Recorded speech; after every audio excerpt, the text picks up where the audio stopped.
The city lights always carried a lonely charm at night. But for Ethan Caldwell, the young CEO who had built an empire through sweat, sleepless nights and countless sacrifices, that glow outside his glass-walled office often mocked him more than it soothed him.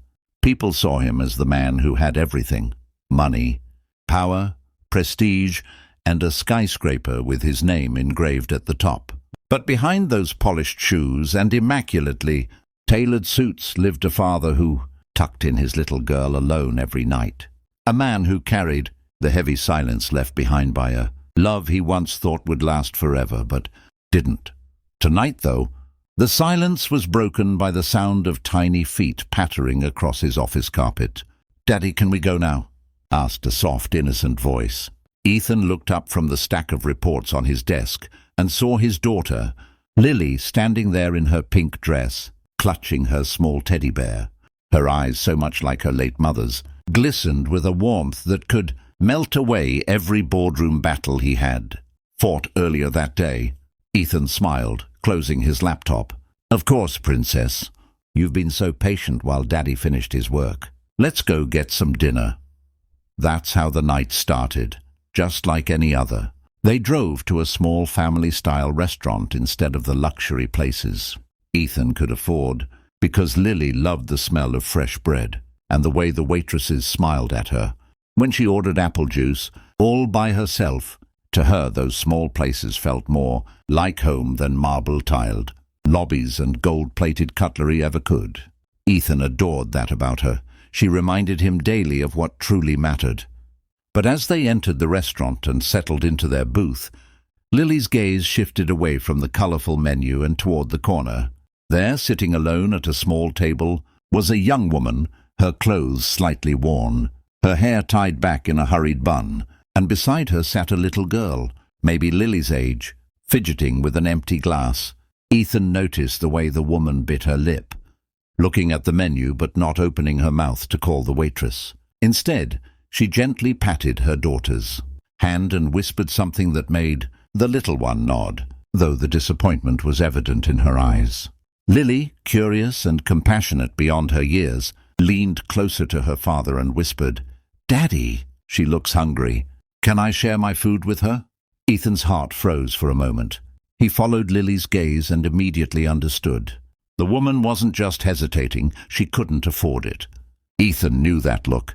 It was the same haunted look he had seen in his own reflection years ago, when he was just a struggling man trying to survive before success found him.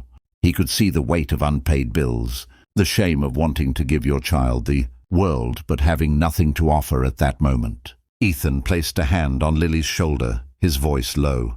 "Princess, that's very kind of you. Do you really want to share?" Lily nodded, eagerly, her innocent eyes glistening with determination. "Yes, Daddy, no one should be hungry. Mommy used to say sharing makes the world brighter." That single sentence pierced Ethan's heart. She remembered her mother's words, and now she was living them. Taking a deep breath, Ethan raised his hand and called the waitress. "Could you please bring another set of menus for that table?"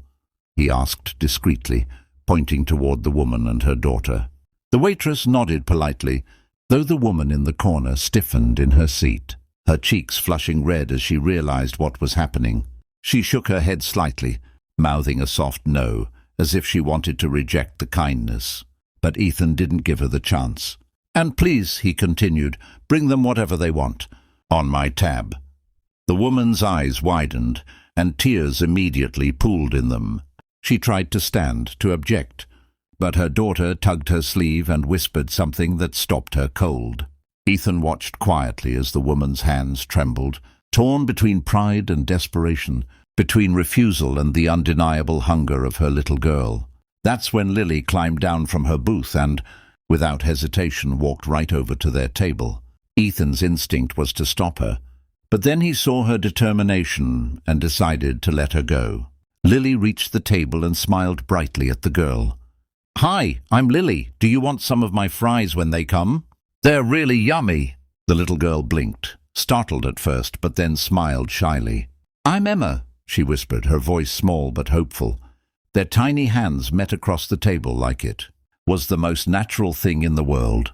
The mother, overwhelmed, covered her mouth with her hand as tears spilled freely. Ethan finally walked over, crouching slightly so he wasn't towering over them. "Please don't feel embarrassed," he said softly, his voice steady but filled with empathy. "I know what it's like to struggle. Tonight, just let us treat you both. No strings attached." The woman shook her head, choking on her words. I can't accept this. You don't even know me. I don't want charity."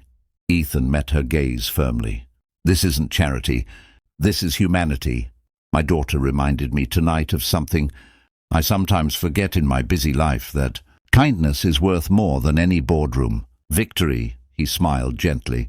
"So please, for her sake and for your little ones, allow us to share this meal together." The woman finally broke down, nodding as sobs racked her body. "Thank you," she whispered. "Thank you so much. I didn't know how I was going to feed her tonight." Ethan placed a comforting hand on her shoulder. "You don't have to explain. You're doing your best, and that's more than enough." The meals arrived, and for the first time that evening, laughter and joy filled the table. Emma and Lily giggled together, dipping fries into ketchup, exchanging stories about their favorite cartoons and toys, their voices like music that healed wounds deeper than hunger. Ethan watched, a strange warmth swelling in his chest. He realized it had been a long time since he had felt this kind of raw human connection outside the walls of his company. For years he had drowned himself in work, thinking his daughter only needed the security money provided. But here, in this tiny restaurant, he saw clearly what children needed most wasn't wealth.